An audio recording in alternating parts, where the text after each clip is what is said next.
بسم اللہ الرحمن الرحیم الحمد للہ کفا وسلام علی عبادہ الذین اصطفیٰ اما بعد فاعوذ باللہ من الشیطان الرجیم بسم اللہ الرحمن الرحیم انا انزلناہ فی لیلۃ القدر وما ادراک ما لیلۃ القدر لیلۃ القدر خیر من الف شہر تنزل الملائکۃ والروح فیہا بإذن ربہم من کل امر سلام ہی حتی مطلع الفجر۔ بے شک ہم نے اس قرآن کو شب قدر میں اتارا ہے،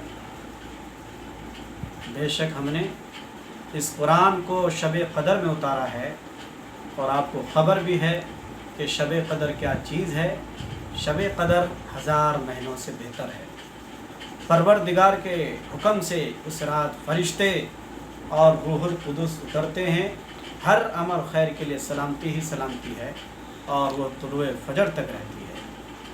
دنیا میں پائی جانے والی تمام چیزیں یکساں اور برابر نہیں ہوتی ہیں۔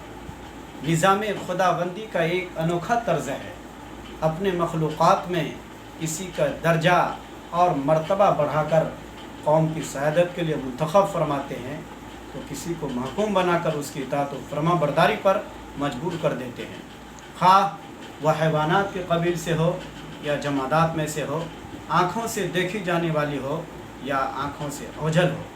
چنانچہ انبیاء علیہ السلام اس دنیا میں بے شمار تشریف لائے، مگر تاجدار بطحا کو اللہ تعالیٰ نے جو مقام بخشا ہے وہ کسی کے خیال و تصور میں بھی اس کا وجود نہ تھا۔ تمام امتوں میں افضل اللہ تعالیٰ نے امت محمدیہ کو پیدا کیا۔ تمام امتوں میں افضل اللہ تعالیٰ نے امت محمدیہ کو پیدا کیا، اور خیر امت کے لقب سے ان کی فضیلت و برتری کو نمایاں مقام عطا کیا۔ اسی طرح تمام کتابوں سے افضل اللہ تعالیٰ نے قرآن کریم کو نازل کیا، اور تمام مہینوں سے افضل رمضان کے مہینہ کو قرار دیا، اور تمام راتوں میں شب قدر کو افضل ٹھہرایا، جس کی قدر و منزلت بیان کرتے ہوئے مذکورہ پوری صورت کو اللہ تعالیٰ نے نازل فرمایا۔ حضرت انس رضی اللہ عنہ روایت کرتے ہیں کہ رسول اللہ صلی اللہ علیہ وسلم نے ارشاد فرمایا، شب قدر میں حضرت جبرائیل علیہ السلام فرشتوں کی ایک جماعت کے ساتھ تشریف لاتے ہیں، اور جس بندے کو بھی کھڑے یا بیٹھے ذکر اللہ میں مشغول دیکھتے ہیں اس کے لیے دعائے رحمت کرتے ہیں۔ ایک دوسری روایت میں ہے، من قام لیلۃ القدر ایمانا و احتسابا غفر له ما تقدم من ذنبہ۔ جو شخص ایمان و احتساب کے ساتھ شب قدر میں نفلی نمازیں پڑھے گا، اس کے سابقہ گناہ بخش دیے جائیں گے۔ لیکن شب قدر کی تاریخ اللہ تعالیٰ نے متعین نہیں کی، اور لوگوں کے جذبات شوق، طلب اور جستجو کے اوپر اس کو چھوڑ دیا، تاکہ نفس کا مجاہدہ ہو سکے اور انسانوں میں حقیقی تڑپ پیدا ہو جائے، چنانچہ حضور صلی اللہ علیہ وسلم فرماتے ہیں، عسیٰ ان یکون خیر لکم، کیا خبر ہے تاریخ کا پتہ نہ دینے میں ہی تمہاری بھلائی ہے۔ الغرض اس کے پوشیدہ رکھنے میں حکمت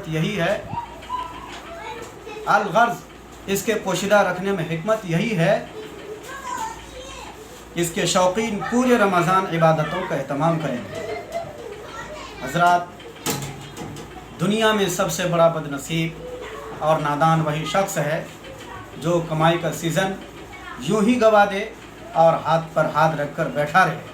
لیکن حضور اکرم صلی اللہ علیہ وسلم کی نظر میں سب سے بڑا بد نصیب اور محروم قسمت وہ ہے جو نیکیوں کا بہترین موقع ضائع کر دے اور کچھ نہ کر سکے۔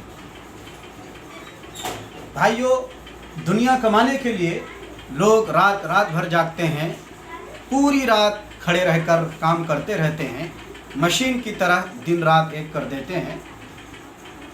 نہ صحت کا احساس ہوتا ہے، نہ اپنے آرام کی فکر، لیکن افسوس صد افسوس دین حاصل کرنے کے لیے ہمیں فرصت نہیں مل پاتی کہ خدا کے لیے ہم ایک رات جاگنے کے لیے تیار نہیں۔ موت سے پہلے کی تیاری تو کرتے ہیں، مگر موت کے بعد کی کوئی فکر نہیں۔ موت کے بعد کی تیاری کون کرے؟ بس جسے مرنا ہوگا وہ اس کی تیاری کرے، ہمیں تو مرنا ہی نہیں ہے۔ مسلمانوں ذرا غور کرنے کا مقام ہے، 60-70 برس کی زندگی کے لیے 60-70 برس کی زندگی کے لیے انسان مارا مارا پھرتا ہے اور دن رات ایک کر دیتا ہے۔ لیکن مسلمانوں، جہاں ہمیں ساری زندگی رہنا ہے، جہاں کبھی موت نہیں آئے گی، کیا اس کے لیے ہمیں دن رات ایک نہیں کرنا چاہیے؟ امام الانبیاء سرکار مدینہ جناب محمد رسول اللہ صلی اللہ علیہ وسلم، جن کے اگلے اور پچھلے تمام گناہ معاف کر دیے گئے تھے، ان کو شب قدر کی اتنی فکر تھی، شب قدر کی تلاش کے لیے رمضان شروع ہوتے ہی اول عشرہ رمضان کا اعتکاف کیا، لیکن شب قدر نہیں ملی۔ پھر دوسرے عشرہ رمضان کا اعتکاف کیا، شب قدر نہیں ملی۔ بالآخر اخیر عشرہ رمضان میں شب قدر ملی، اخیر عشرہ رمضان میں شب قدر ملی، اور پھر ہمیشہ آخر عشرے کا ہی اعتکاف کرتے رہے۔ شب قدر کب ہوتی ہے اور کس تاریخ کو ہوتی ہے، اس کے متعلق کوئی متعین تاریخ یقین کے ساتھ نہیں بتائی جا سکتی ہے۔ حضرت عبادہ بن صامت رضی اللہ عنہ فرماتے ہیں، ایک مرتبہ نبی کریم صلی اللہ علیہ وسلم ہم لوگوں کو شب قدر کے بارے میں بتلانے کے لیے نکلے، لیکن فلاں مسلمان آپس میں جھگڑا کرنے لگے۔ آپ صلی اللہ علیہ وسلم نے فرمایا، میں تم لوگوں کو شب قدر کے بارے میں بتلانے کے لیے نکلا تھا، مگر چونکہ فلاں جھگڑا کرنے لگے، اس لیے اب اس کی تائید اٹھا لی گئی۔ لہٰذا اب متعینہ طور پر یہ بات نہیں بتائی جا سکتی ہے کہ کس ماہ کی کس تاریخ کو شب قدر ہوتی ہے۔ البتہ شب قدر کو تلاش کرنے کا حکم ہے، تاکہ اس بہانے سے زیادہ راتوں میں عبادت ہو سکے، اور بندہ زیادہ سے زیادہ اجر و ثواب کا مستحق بن سکے۔ لیکن زیادہ تر روایات سے یہی پتہ چلتا ہے کہ شب قدر جو ہے رمضان المبارک کے آخری عشرہ میں ہوتی ہے، اور اس میں بھی طاق راتوں میں زیادہ امکان ہے، بلکہ طاق راتوں میں بھی 27ویں رات کو سب سے زیادہ شب قدر کا احتمال ہے، اور اکثر مفسرین کرام کی رائے بھی یہی ہے کہ 27ویں شب راجح ہے۔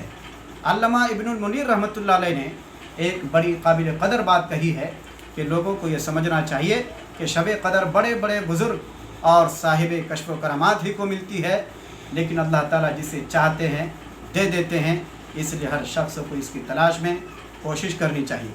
یہی وجہ ہے حضور اکرم صلی اللہ علیہ وسلم رمضان المبارک کے آخری عشرہ میں عبادات کا بہت زیادہ اہتمام کرتے تھے۔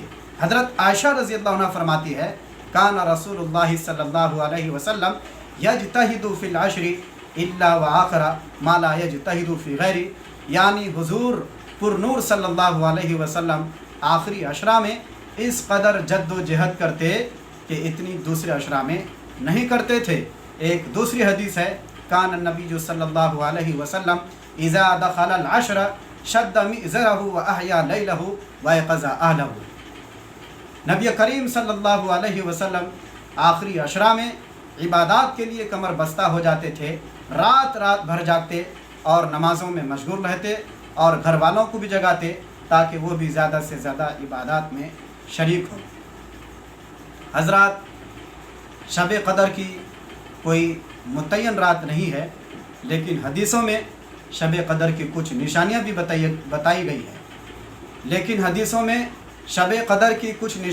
بتائی گئی ہیں، جن سے شب قدر کا معلوم کرنا آسان ہو جاتا ہے۔ الغرض، جس رات میں وہ نشانیاں پائی جائیں، سمجھو کہ وہی شب قدر ہے۔ سب سے صحیح پہچان شب قدر کی یہ ہے کہ اس رات کی صبح کو جب سورج نکلتا ہے تو 14ویں رات کے چاند کی طرح بغیر کرنوں کا عام دنوں سے کسی قدر کم روشن ہوتا ہے، مگر یہ پہچان لوگوں کے آزمودہ ہے اور ہمیشہ پائی جاتی ہے۔ دوسری علامت یہ ہے